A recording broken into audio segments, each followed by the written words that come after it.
देवेंद्र फडणवीस यांच्याशी माझे संबंध चांगले, आम्ही आजही एकमेकांशी बोलतो. एकनाथ खडसे यांनी असे दिलजमाईचे संकेत दिले. देवेंद्र फडणवीस यांच्यासोबत माझे तात्विक मतभेद होते, ते तात्विक मतभेद पुढील काळात मिटू शकतील. आमचं भारत पाकिस्तानसारखं युद्ध चाललेलं आहे असं नाही, असेही वक्तव्य माजी मंत्री एकनाथ खडसे यांनी देवेंद्र फडणवीसांबाबत केलं.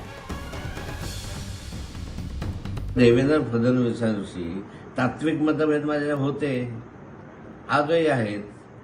पुढच्या कालखंडात असेल तर तात्विक मतभेद मिटू शकतील. त्यामुळे असं काही एकाने की आमचे काही भारत पाकिस्तान सारखं युद्ध चाललंय असं नसतं. शेवटी हिंदुस्थानमध्ये राहणारे लोक आहेत, त्यामुळे एकमेकांविषयी काही वेळ तणाव असू शकतो, काही वेळ चांगला असू शकतो.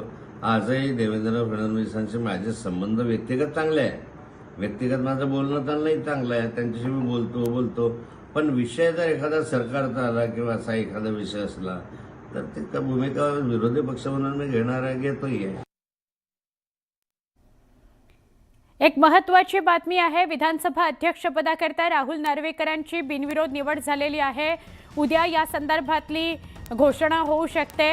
आज विशेष अधिवेशन आहे 3 दिवसांचं, शनिवार रविवार सोमवार. तर सोमवारी म्हणजे उद्या विशेष अधिवेशनामध्ये त्यांची अध्यक्ष म्हणून घोषणा होईल, अधिकृत घोषणा होईल. मुख्यमंत्री देवेंद्र फडणवीस आणि दोन्ही उपमुख्यमंत्र्यांच्या उपस्थितीत त्यांनी अर्ज भरलेला होता आणि त्यांची बिनविरोध निवड झालेली आहे. मवियाकडून कुणीही अर्ज भरला नाही. त्यामुळे विधानसभा अध्यक्ष म्हणून राहुल नार्वेकर यांची बिनविरोध निवड झालेली आहे. फक्त अधिकृत घोषणा उद्या होणार आहे.